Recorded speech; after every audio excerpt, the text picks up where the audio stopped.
ఈ మధ్య సత్యకి కొంచెం వర్క్ లోడ్ ఎక్కువవుతుంది. తన రీసెర్చ్ గురించి, అలాగే సెమిస్టర్ ఎగ్జామ్స్ గురించి. ఈరోజు తన సెమిస్టర్ లాస్ట్ ఎగ్జాము. అది రాసి ఇంటికి చేరుకుంటుంది. దీక్ష మ్యారేజ్ అయ్యి 1 వీక్ అవుతుంది. సత్య ఇంటికొచ్చేసరికి కిచెన్‌లో నుంచి నాయిస్ వినిపిస్తూ ఉంటుంది. సౌండ్ చేయకుండా నెమ్మదిగా వెళ్ళి వెనక నుంచి పట్టుకుని తన చిన్ని షోల్డర్ పైన పెట్టుకుని నాని అంటుంది. బంగారం వచ్చేసావా అని వాళ్ళ నానమ్మ వెనక్కి తిరుగుతుంది. తర్వాత తనకి వాటర్ ఇస్తుంది. ఎగ్జామ్ ఎలా జరిగింది? సూపర్ అని సత్య అంటుంది. ఆ రోజు నైట్ డిన్నర్ టైంలో అందరూ చాలా హ్యాపీగా ఉంటారు. 6 మంత్స్ తర్వాత తను యూరోప్ నుంచి వచ్చింది. మళ్ళీ వచ్చిన వెంటనే ఈ ఎగ్జామ్స్ హడావిడి 1 వీక్ అలానే సరిపోయింది. సో డిన్నర్ టైంలో సత్య చేసే చిలిపి చేష్టలు, తన మాటలు వింటూ అందరూ హ్యాపీగా ఎంజాయ్ చేస్తారు. తిరిగి కల వస్తుంది అనమాట ఇంటికి. నెక్స్ట్ క్రిష్ వాళ్ళ ఇంట్లో ఆదిత్య, అర్జున్ వీడియో గేమ్ ఆడుతూ ఉంటారు. నో నో బ్రో, చీటింగ్ ఇది, ఇంకెప్పుడు నీతో గేమ్ ఆడను అంటూ అర్జున్ తన చేతిలో రిమోట్ గిరిగేస్తాడు. ఓయ్, నేనెప్పుడు నేను చీట్ చేశాను? నువ్వు ఓడిపోయిన ప్రతిసారి నన్నే అంటున్నావు, లూజర్. గేమ్ని స్పోర్టివ్గా తీసుకోవడం కూడా రాదు అంటూ ఆదిత్య అంటాడు.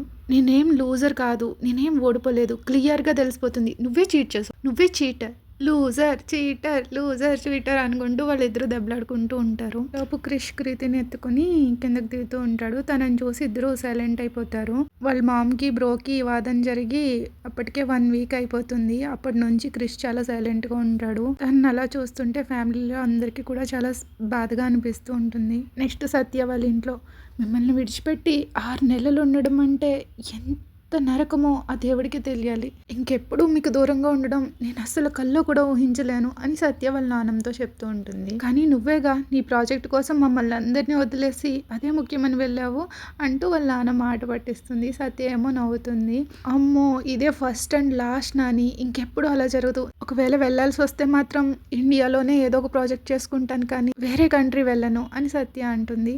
సరే, నువ్వు అక్కడ ఏం తిన్నావో ఏంటో, నీకోసం ఈరోజు బిర్యానీ చేస్తాను అని వాళ్ళ నాన్న అంటుంది. నో, నీకు ఎన్నిసార్లు చెప్పాలి? నువ్వు ఫస్ట్ నీ ఆరోగ్యం చూసుకోనాని, మాలా ఆంటీ ఉందిగా, తను చేస్తుందిలే అని సత్య అంటుంది. నేను ఇప్పుడు బాగానే ఉన్నాను బంగారం, నువ్వు మీ నాన్న ఉండగా నాకేమవుతుంది చెప్పు అని వాళ్ళ నాన్నమ్మ అంటుంది. అలా కొద్దిసేపటి తర్వాత వాళ్ళ తాతయ్య వస్తారు. అందరూ కలిపి భోజనం చేస్తారు. నెక్స్ట్ క్రిష్ వాళ్ళ ఇంట్లో అర్జున్ లేచి వెంటనే క్రిష్ దగ్గరికి వెళ్తాడు.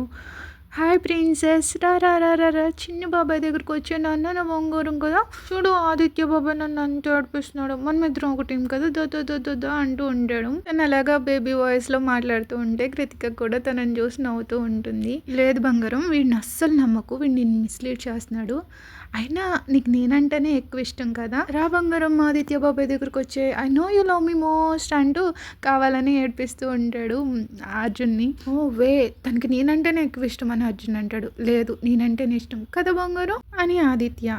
అర్జున్ ఆదిత్య అలాగా నేను ఇష్టం తనకి నేనే ఇష్టం అంటూ అలా వాదించుకుంటూ ఉంటారు. కృతి కూడా నవ్వుతూ వాళ్ళ వైపే చూస్తుంది.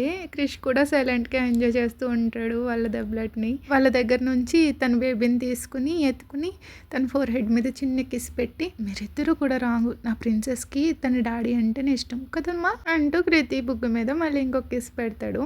అన్నయ్య అంటూ ఇద్దరు ఒకేసారి అరుస్తారు అర్జున్ ఆదిత్యలోని.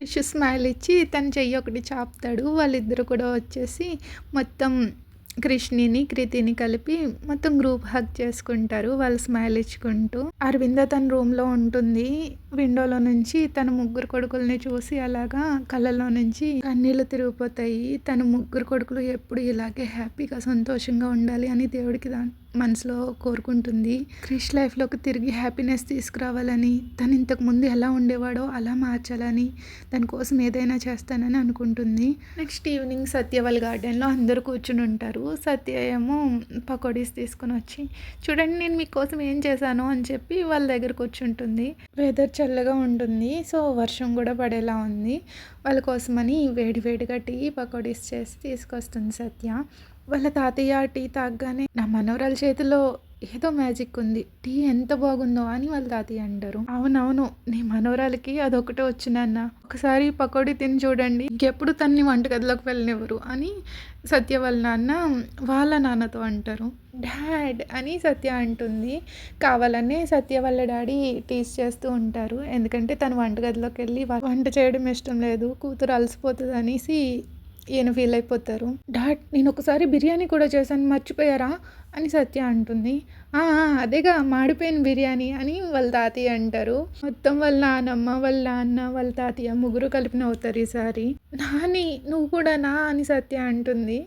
సత్యాని వెంటనే తన చేతుల్లోకి తీసుకుని, "లేదు బంగారం, మీ నాన్నకి, మీ తాతయ్యకి నీ వంట అంటే చాలా ఇష్టం. కానీ నువ్వు వంటింట్లో వంట చేయడం వాళ్ళు చూడలేరు. అందుకే వాళ్ళు నిన్ను ఆట పట్టిస్తున్నారు" అని వాళ్ళ నాన్నమ్మ చెప్తుంది. "సారీ ప్రిన్సెస్, నేను కావాలనే ఆట పట్టించాను. నువ్వు పెట్టిన టీ చాలా బాగుంది. ఈ పకోడీలు కూడా చాలా బాగున్నాయని" వాళ్ళ నాన్న కూడా చెప్తాడు. ఈలోపు వాళ్ళ మెయిడ్ వస్తుంది. "అమ్మ, మీకోసం ఎవరో కాల్ చేశారు, లైన్లో ఉన్నారు" అని సత్య వాళ్ళ నాన్నమ్మతో చెప్తుంది. సత్య వాళ్ళ నాన్నమ్మేమో కాల్ మాట్లాడడానికి వెళ్తుంది. వీళ్ళు నార్మల్గా ముచ్చట్లు పెట్టుకుంటారు. "హలో, నమస్తే అండి. నేను బాగున్నాను. సారీ, మీరెవరో నాకు తెలియదు. నేను మీకు తెలుసా" అని సత్య వాళ్ళ నాన్నమ్మ అడుగుతుంది. అవతల పక్కన ఆవిడ ఏదో మాట్లాడుతుంది. "ఓహ్, అలాగా, ఆ, సరే సరే, మీరు రావచ్చు, మీరు రండి. ఓకే, ఉంటానండి" అని ఆవిడ కాల్ పెట్టేస్తుంది. ఈలోపు సత్య వాళ్ళు గార్డెన్లో నుంచి లోపలికి వస్తారు. "ఎవరు" అని సత్య వాళ్ళ తాతయ్య అడుగుతారు. "సత్య కోసం, వాళ్ళ అబ్బాయికి మన సత్య నిమ్మని కాల్ చేశారు. ఇంటికి రమ్మన్నాను మాట్లాడడానికి" అని వాళ్ళ నాన్నమ్మ చెప్తుంది. అది విన్న వెంటనే సత్య ఫుల్ షాక్. "ఏంటమ్మా, వాళ్ళెవరో కూడా తెలియకుండా ఎందుకు ఇంటికి రమ్మన్నావు? అయినా నా కూతురు ఏమెంత పెద్దదయిందని మ్యారేజ్ చేయడానికి? తను ఇంకా చిన్నపిల్లమ్మ" అంటూ సత్య వైపు చూస్తాడు. సత్య ఏం మాట్లాడకుండా సైలెంట్గా తన రూమ్లోకి వెళ్ళిపోయి డోర్ లాక్ చేసేసుకుంటుంది. తనేమో వణికిపోతూ ఉంటుందన్నమాట. అసలు ఇలాంటి సిచ్యువేషన్ ఎలా డీల్ చేయాలో కూడా తనకు తెలియదు. తన చిన్న ప్రపంచం ఈ ఇంట్లోనే ఉంది. అప్పుడే పెళ్లి చేసుకుని వేరే స్ట్రేంజర్స్ వాళ్ళ ఇంట్లోకి వెళ్ళాలంటే దానికి సిద్ధంగా లేదు. తన కళ్ళల్లోంచి కన్నీళ్ళు తిరిగిపోతూ ఉంటాయి. వాళ్ళని మీట్ అయితే ఏమైంది సూర్య? వాళ్ళు జస్ట్ చూడటానికి వస్తున్నారు.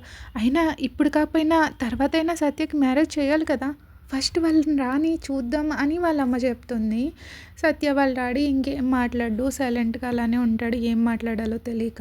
తన కారాల కూతుర్ని వేరే వాళ్ళ ఇంటికి పంపించాలంటే తనకి గుండెల్లో భయం మొదలవుతుంది. సత్య వాళ్ళ డాడీ కూడా తన రూమ్లోకి వెళ్ళిపోయి అలా సాడ్గా కూర్చుని ఉంటాడు. నైట్ డిన్నర్ టైంకి అందరూ డైనింగ్ టేబుల్ దగ్గర కూర్చుని ఉంటారు. సత్య మాత్రం రాదు.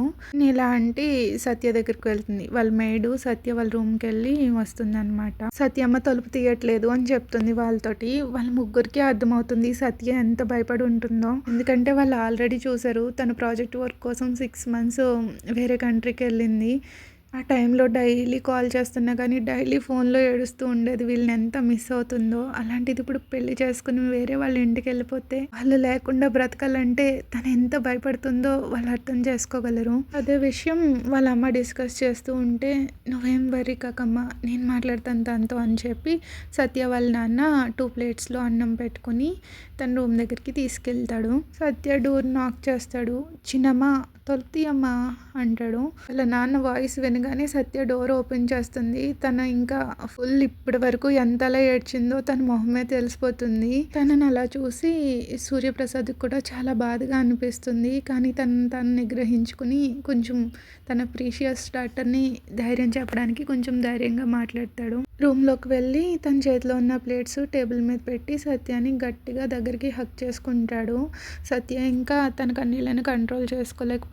అలాగే ఏడుస్తూనే ఉంటుంది. "డాడ్, నేను నాకు వద్దు" అంటూ ఏడుస్తూనే ఉంటుంది, హిక్కప్స్ వస్తూ. "నీకు ఇష్టం లేకుండా నీ ఇష్టానికి వ్యతిరేకంగా నువ్వేమీ చేయొద్దు బంగారం. కానీ నాని వాళ్ళని ఆల్రెడీ రమ్మని చెప్పింది కదా, వాళ్ళని రేపు రానివ్వు.